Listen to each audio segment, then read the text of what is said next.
السلام علیکم ورحمۃ اللہ وبرکاتہ۔ امید ہے کہ آپ لوگ خیر و عافیت سے ہوں گے۔ آج ہم لوگ پڑھنے جا رہے ہیں سورہ یونس کا بالکل آخری رکوع، اور آج ہماری سورہ یونس کمپلیٹ ہو جائے گی۔ آپ لوگ سوچ رہے ہوگے کہ سورہ یونس تو کمپلیٹ ہو گئی، لیکن یونس علیہ السلام کا پورا واقعہ نہیں آیا۔ تو یونس علیہ السلام کا جو واقعہ ہے وہ اس سورت کے اندر بہت شارٹ ہے نا۔ جیسے ابھی آیا تھا دو رکوع پہلے، جس میں حضرت موسیٰ علیہ السلام کا واقعہ، پھر حضرت یونس علیہ السلام کا واقعہ، کہ پچھلی قوموں میں بس یونس علیہ السلام کی قوم ایسی تھی جو عذاب سے پہلے ایمان لے کے آ گئی، توبہ کر لی انہوں نے۔ تو اس صورت میں بس اتنا ہی ذکر ہے، ڈیٹیل میں جو ذکر ہے وہ اور دوسری صورتوں میں ہے۔ پھر میں نے اس واقعے کو اس لیے بھی ذکر نہیں کیا کیونکہ وہ ویڈیو بہت لمبا ہو جاتا، اور انشاءاللہ میں جو سیریز لانے والا ہوں نا، پیغمبر علیہ الصلوۃ والسلام کے واقعات، تو اس میں پورا ڈیٹیل سے آپ کے سامنے رکھوں گا۔ تو اس سے کیا ہوگا کہ قرآن مجید کی جو تفسیر آپ لوگ پڑھ رہے ہیں، تو جب بھی کبھی ایسے واقعہ آئے گا پیغمبر کا، تو اس واقعے کو آپ پوری ڈیٹیل میں سمجھ لو گے۔ وہ ویڈیو 30 منٹ کی بنے، 35 منٹ کی بنے، لیکن انشاءاللہ ہم بنائیں گے۔ تو آج بالکل آخری رکوع ہم پڑھنے جا رہے ہیں، اور جیسا کہ میں نے آپ لوگوں سے کہا تھا کہ ایک تو یہ ہے قرآن مجید کی تعلیم جو آپ لوگ لے رہے ہیں، لیکن اس کے علاوہ جو آف لائن قرآن مجید کی تعلیم کا جو سلسلے چل رہے ہیں، بچوں کا، بڑوں کا، ہے نا، مسجد کا پورا نظام، جو دینی تعلیم کے بڑے بڑے کام چل رہے ہیں، تو اس کے لیے جو خرچہ ہوتا ہے وہ آپ لوگوں کے تعاون سے ہی پورا ہوتا ہے۔ تو میں نے آپ لوگوں سے کہا تھا 1 تاریخ سے لے کے 5 تاریخ تک ہم لوگ اس کی اپیل کیا کریں گے انشاءاللہ۔ تو آج 4 تاریخ ہے، الحمدللہ آپ لوگوں نے بہت سپورٹ کیا ہے۔ تو اس طرح سے قرآن مجید کی تعلیم اور زیادہ سے زیادہ لوگوں کو دی جا سکے، تو اس کے لیے ظاہر سی بات ہے خرچہ ہوتا ہے۔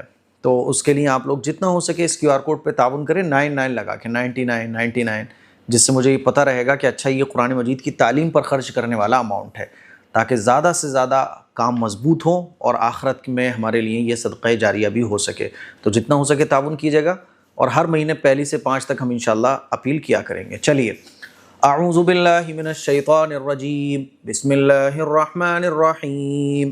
آج کے رکوع میں بھی اللہ تعالیٰ آپ علیہ الصلوۃ والسلام کو تسلی دے رہا ہے، اور مشرکین مکہ کو اور پوری دنیا کے انسانوں کو یہ بتا رہا ہے کہ تمہیں اگر اسلام کو قبول نہیں کرنا ہے تو مت کرو، تم شک میں پڑے ہو تو پڑے رہو، نقصان تمہارا ہے۔ اللہ اسی کو ہدایت دیتا ہے جو ہدایت پانا چاہتا ہے، اور جو گمراہی کو پسند کرتا ہے اپنے لیے تو اللہ اس کو گمراہ کر دیتا ہے۔ دیکھیے، قُلْ يَا أَيُّهَا النَّاسُ إِن كُنتُمْ فِي شَكٍّ مِّن دِينِي فَلَا أَعْبُدُ الَّذِينَ تَعْبُدُونَ مِن دُونِ اللَّهِ وَلَكِنْ أَعْبُدُ اللَّهَ الَّذِي يَتَوَفَّاكُمْ۔ آپ کہہ دیجئے، اے لوگوں، اگر تمہیں میرے لائے ہوئے دین کے بارے میں شک اور شبہ ہے تو اللہ کے سوا تم جن کی عبادت کرتے ہو تو میں ان کی عبادت نہیں کر سکتا، بلکہ میں تو اس خدا کی عبادت کرتا ہوں جو تمہیں موت دیتا ہے۔ وَأُمِرْتُ أَنْ أَكُونَ مِنَ الْمُؤْمِنِينَ، اور مجھے حکم دیا گیا ہے کہ میں ایمان لانے والوں میں سے رہوں۔ سمجھ رہے ہو؟ یہ پیغمبر علیہ الصلوۃ والسلام کو اللہ تعالیٰ نے پیغام بھیجا۔ اس کا مطلب یہ کہ پیغمبر کا جو کام ہے، اللہ نے اپنے پیغمبر کو یہ وحی بھیجی، اور پیغمبر نے یہ آیتیں پڑھ کر سنائی۔ اس میں یہ کہ میرا جو کام ہے وہ اللہ کے احکام تم لوگوں تک پہنچا دینا تھا، میں نے پہنچا دیا۔ اب میں تمہاری چیزوں کو فالو نہیں کر سکتا، میں اس کی عبادت کرتا ہوں جس کی عبادت کرنے کا اللہ نے مجھے حکم دیا ہے، یعنی ایک اللہ کو۔ اور میں تمہارے بنائے ہوئے معبودوں کی عبادت نہیں کر سکتا، ہے نا، بلکہ میں تو اس خدا کی عبادت کرتا ہوں جو تمہیں موت دیتا ہے، اور مجھے تو یہ حکم دیا گیا ہے کہ میں مسلمان بن کر زندگی گزاروں، دین ابراہیم۔ دیکھو، قل، آپ فرما دیجئے، یا ایھا الناس، اے لوگوں، ان کنتم، اگر تم، فی شکم، شک میں ہو، من دینی، دین کے بارے میں، فلا، تو نہیں، اعبدو، میں عبادت کرتا ہوں، الذین، ان لوگوں کی، تعبدون، جن کی تم عبادت کرتے ہو، من دون اللہ، اللہ کو چھوڑ کر، یعنی میں تمہارے معبودوں کی عبادت نہیں کرتا، ولیکن، لیکن، اعبدو، میں تو عبادت کرتا ہوں، اللہ، اس اللہ کی، الذی، جو یتوفاکم، تمہیں موت دیتا ہے، جو سب کو موت دیتا ہے اور جو سب کو زندگی دیتا ہے، میں تو اس اللہ کی عبادت کرتا ہوں۔ وَأُمِرْتُ اور مجھے حکم دیا گیا ہے ان اکونا کہ میں ہو جاؤں من المؤمنین، کس میں سے ہو جاؤں؟ ایمان لانے والوں میں سے ہو جاؤں۔ میں تو ایمان لانے والوں میں سے رہوں گا، کیونکہ مشرکین مکہ نے یہ بھی وہ رکھا تھا پرپوزل کہ تھوڑے دن ہم تمہارے طریقے کو فالو کر لیا کریں گے، تھوڑے دن تمہارے طریقے کو فالو کر لیا کرنا، اور جو تم چاہتے ہو دنیا کا بتاؤ، ہم تمہیں دینے کو تیار ہیں، لیکن یہ دین کی دعوت دینا چھوڑ دو۔ دیکھو وَأَنْ أَقِمْ وَجْهَكَ لِلدِّينِ حَنِيفًا وَلَا تَكُونَنَّ مِنَ الْمُشْرِكِينَ، اور اس بات کا بھی اللہ نے حکم دیا ہے کہ سب طریقوں سے الگ ہو کر اپنا رخ اسی دین توحید کی طرف رکھو اور ہرگز شرک کرنے والوں میں سے نہ ہو جاؤ۔ دین حنیف کس کو کہتے ہیں؟ حنیفہ یعنی وہ دین جو بالکل صحیح ہے، سیدھا ہے، حضرت ابراہیم علیہ السلام کا لایا ہوا دین، کیونکہ یہودی ہوں، عیسائی ہوں، یہ سب حضرت ابراہیم علیہ السلام کو اپنا بڑا مانتے تھے۔ تو حضرت ابراہیم علیہ السلام کا دین وہ تو نہیں تھا جس کو تم فالو کر رہے ہو۔ حضرت ابراہیم علیہ السلام کا دین کیا تھا؟ دین حنیف تھا، یعنی وہ دین جو اللہ نے ان کو دیا تھا۔ وَأَنْ اور مجھے اس بات کا بھی حکم دیا گیا ہے ان اقم کہ میں کر لوں وجہ کا اپنا رخ للدینی دین کے لیے، ایسے دین کے لیے حنیفہ جو حنیف ہے، جو سیدھا ہے، یعنی اس دین کی طرف جو سب طریقوں سے الگ ہے، سب طریقوں سے الگ کر کے میں کس دین کی طرف کر لوں؟ اسی دین کی طرف رکھوں جو دین حنیف ہے۔ وَلَا تَكُونَنَّ اور نہ ہو جاؤں من المشرکین شرک کرنے والوں میں سے۔ شرک ہی بہت خطرناک چیز ہے بھائی، شرک کی تو معافی نہیں ہے۔ اللہ نماز کو بھی معاف کر سکتا ہے اور چیزوں کو بھی معاف کر سکتا ہے، شرک کو معاف نہیں کر سکتا۔ اسی لیے توحید پر مضبوطی سے جمے رہنا، ہر اس کام کو چھوڑ دینا جس میں شرک کا شبہ بھی ہو۔ دنیا کا نقصان برداشت ہے، دنیا کی قربانیاں برداشت ہے، لیکن وہ کام جس میں شرک کا شبہ بھی ہو وہ کام میں نہیں کروں گا، چاہے جتنا بڑا نقصان ہو جائے۔ توحید یہ سب سے اہم چیز ہمارے لیے ہونا چاہیے ایک ایمان والے کے لیے۔ آگے دیکھیے وَلَا تَدْعُ مِن دُونِ اللَّهِ مَا لَا يَنفَعُكَ وَلَا يَضُرُّكَ، اور اللہ کے سوا ایسی چیز کی عبادت نہ کرو جو نہ تم کو نفع پہنچا سکتی ہے نہ نقصان۔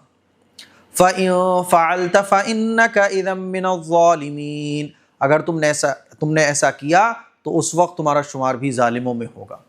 ایسی چیز کی تم عبادت کر رہے ہو جو نہ نقصان پہنچا سکتی ہے نہ نفع پہنچا سکتی ہے۔ یہ اتنے سارے تم نے بت خانے کعبہ کے اندر رکھے ہوئے ہیں، ارے یہ نفع نقصان کے مالک نہیں ہے، اپنے اوپر بیٹھی ہوئی مکھی نہیں بھگا سکتے، یہ اپنے ہی ہاتھوں سے تم اس کو بناتے ہو، پھر اپنے ہی ہاتھوں سے اس کو کھڑا کرتے ہو اور کہتے ہو یہ ہمارے خدا ہیں۔ اللہ فرما رہا ہے وَلَا تَدْعُوا، اے مشرکین مکہ، وَلَا تَدْعُوا اور نہ عبادت کرو من دون اللہ، اللہ کے علاوہ، ما لا ان چیزوں کی، لا ينفعوک جو نہ نفع پہنچا سکتے ہیں تمہیں، ولا یضرک اور نہ نقصان پہنچا سکتے ہیں۔ فَإِن فَعَلْتَ تو اگر تم نے ایسا کیا، یعنی پھر بھی تم نے بت پرستی کی، فَإِنَّكَ تب تو تم اِذًا ہو جاؤ گے من الظالمین ظالموں میں سے۔ آگے دیکھیے وَإِن يَمْسَسْكَ اللَّهُ بِضُرٍّ فَلَا كَاشِفَ لَهُ إِلَّا هُوَ، اور اگر اللہ تم کو کسی تکلیف سے دوچار کر دیں تو اللہ کے سوا کوئی اور اسے دور نہیں کر سکتا۔ وَإِن يُرِدْكَ بِخَيْرٍ فَلَا رَادَّ لِفَضْلِهِ، اور اگر اللہ تم کو کوئی بھلائی پہنچانا چاہے تو اس کی مہربانی کو کوئی روک نہیں سکتا۔ يُصِيبُ بِهِ مَن يَشَاءُ مِنْ عِبَادِهِ، اللہ اپنے بندوں میں سے جس پر چاہیں مہربانی فرمائے۔ وَهُوَ الْغَفُورُ الرَّحِيمُ، اور اللہ ہی بخشنے والے بڑی رحمت والے ہیں۔ ایسا یقین، ایسا ایمان ایک مسلمان کا ہونا چاہیے کہ اللہ ہی نفع نقصان کا مالک ہے۔ آج کل یہ جو ہو گیا نا ہم لوگوں کو کہ کسی نے اثر کرا دیا، کسی نے ٹونا کرا دیا، کسی نے کوئی جادو کروا دیا، یہ یقین بن جائے کہ اللہ کرنے والا ہے، اللہ کے حکم کے بغیر تو ایک پتہ نہیں ہلتا، یہ مجھے کیا نقصان پہنچا سکتا ہے۔ نقصان اگر اللہ کی مرضی ہے تو مجھے نقصان پہنچ کر رہے گا، اور اللہ نہیں چاہتا کہ مجھے نقصان پہنچے تو دنیا کی ساری طاقتیں مل کر مجھے نقصان نہیں پہنچا سکتی۔ یہ یقین ہو ہمارا۔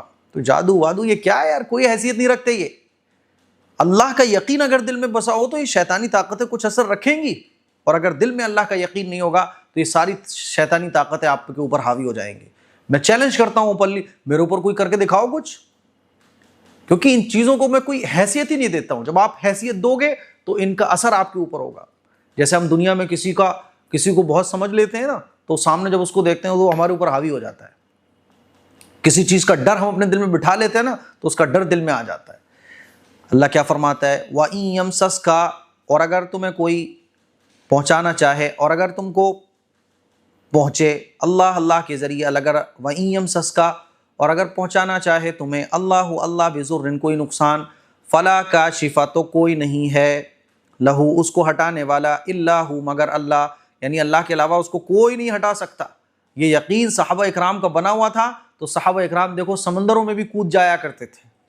وَإِن يُرِدْكَ، اور اگر تم کو اللہ پہنچانا چاہے بخیر، کوئی بھلائی، فَلَا رَادَّ، تو کوئی اس بھلائی کو، لِفَضْلِهِ، تو اس کو کوئی نہیں، اچھا تو اس کو کوئی نہیں روک سکتا، فَلَا رَادَّ، تو نہیں روک سکتا کوئی، لِفَضْلِهِ، اللہ کے فضل کو، یُصِیبُ بِهِ، اللہ پہنچاتا ہے، مَن یشاء، جس کو چاہتا ہے، من عبادی، اپنے بندوں میں سے، وَهُوَ، اور وہی اللہ ہے، غفور، جو مغفرت کرنے والا ہے، رحیم، رحم کرنے والا ہے. آگے دیکھیے، قُلْ يَا أَيُّهَا النَّاسُ قَدْ جَاءَكُمُ الْحَقُّ مِنْ رَبِّكُمْ، آپ کہہ دیجئے اے لوگوں، تمہارے اوپر تمہارے پروردگار کی طرف سے دین حق پہنچ چکا. فَمَنِ اهْتَدَىٰ فَإِنَّمَا يَهْتَدِي لِنَفْسِهِ، اب جو ہدایت کو اختیار کرے گا تو وہ اپنی ہی بھلائی کے لیے ہدایت کے راستے پر رہے گا. وَمَن ضَلَّ فَإِنَّمَا يَضِلُّ عَلَيْهَا، اور جو گمراہ ہوگا تو گمراہی کا وبال اسی پر ہوگا. وَمَا أَنَا عَلَيْكُمْ بِوَكِيلٍ، اور میں تم لوگوں پر داروغہ نہیں ہوں. اللہ کے نبی کو کہا جا رہا ہے کہ اب جو ہدایت کو قبول کرے گا وہ ہدایت پائے گا. اور اے پیغمبر، آپ ان کے اوپر داروغہ نہیں ہیں، آپ کے اوپر یہ ذمہ داری نہیں ہے کہ ان کو ایمان پر لے کر ہی آنا ہے. آپ کے ذمے ہے ان کو دعوت پہنچا دینا. آپ نے پہنچا دیا، بس آپ فری ہو جائیں، زیادہ پریشان نہ ہو. قل، آپ فرما دیجئے، یا ایھا الناس، اے لوگوں، قد جاءکم، آ گئی تمہارے پاس، حق بات، من ربکم، تمہارے پروردگار کی طرف سے. فمن اہتدیٰ، تو جو شخص ہدایت قبول کرنا چاہے، فانما، تو بے شک، یہتدی، تو وہی، تو اچھا تو وہ ہدایت کو قبول کرے گا، لنفسہ، یا خود اپنے لیے. ومن ضل، اور جو گمراہ ہونا چاہے، فانما یضل، تو وہ گمراہ ہوگا، علیہ، خود اپنے لیے. وما انا علیکم، اور میں نہیں ہوں، علیکم، تمہارے اوپر، بوکیل، داروغہ بنا کر بھیجا گیا، میں وکیل نہیں ہوں تمہارے اوپر، تمہارا وبال تمہارے اوپر ہوگا. واتبع ما یوحى الیک واصبر حتی یحکم اللہ، اور جو حکم آپ پر اتارا جائے آپ اس کی پیروی کرتے رہیے اور صبر کیجئے یہاں تک کہ اللہ کا فیصلہ آ جائے. وَهُوَ خَيْرُ الْحَاكِمِينَ، اور اللہ ہی سب سے بہتر فیصلہ کرنے والے ہیں. دیکھو یہاں اللہ کے نبی کو کیا اللہ تعالیٰ حکم دے رہا ہے، صبر کریے. اسی لیے دعائیں مانگنے کے بعد، کوشش کرنے کے بعد بھی پرابلم سولو نہیں ہو رہی ہے تو صبر کرنا ہے. صبر کے علاوہ آپشن نہیں ہے ہمارے پاس. اور انتظار کس کا کرنا ہے؟ اللہ کے فیصلے کا انتظار کرنا ہے. تو اب مشرکین مکہ بہت ستا رہے تھے آپ علیہ الصلوۃ والسلام کو، اور حد تو یہ کر دی کہ دنیا بھر کی تکلیفیں، کوئی ایسی تکلیف نہیں ہے جو پیغمبر کو نہ پہنچی ہو. تو اللہ تعالیٰ نے کیا کہا، واتبع، آپ اتباع کیجئے، ما، اس حکم کی، یوحا، جو وحی کے ذریعے، الیک، آپ کو پہنچایا جا رہا ہے. واصبر، اور صبر کیجئے، اللہ کی طرف سے جو حکم آئے اس پہ فالو، عمل کرتے رہیے اور صبر کیجئے. حتیٰ، یہاں تک کہ یحکم اللہ، اللہ کا حکم آ جائے، اللہ کا فیصلہ آ جائے. اور اللہ کا فیصلہ آ گیا کہ اب ہجرت کرنا ہے. ہجرت کرنے کے بعد اب مدینے میں اپنی حکومت کو اسٹیبلش کرنا ہے. اب فیصلہ آیا کہ مکہ فتح ہوگا، مقابلہ کرنا ہے. اللہ نے مکہ فتح کر دیا، اللہ کا فیصلہ آ گیا. وَهُوَ، اور وہی، خیر الحاکمین، بہترین فیصلہ کرنے والے ہیں. یہ ہمارا سورہ یونس پارہ نمبر 11، سورہ یونس ہماری کمپلیٹ ہو گئی. کل سے ہم جو ہے نا سورہ ہود پڑھیں گے، اور یہ سورت بہت امپورٹنٹ ہے، اس کے بارے میں انشاءاللہ میں آپ لوگوں کو کل بتاؤں گا. یہ وہ سورت ہے جس کے بارے میں آپ علیہ الصلوۃ والسلام کا ارشاد ہے کہ اس سورت نے مجھے بوڑھا کر دیا. اب کیا ڈیٹیل ہے، کیا اس کی فضیلت ہے، اللہ کے نبی نے ایسا کیوں بیان فرمایا، وہ انشاءاللہ کل بیان کریں گے. السلام علیکم ورحمۃ اللہ وبرکاتہ.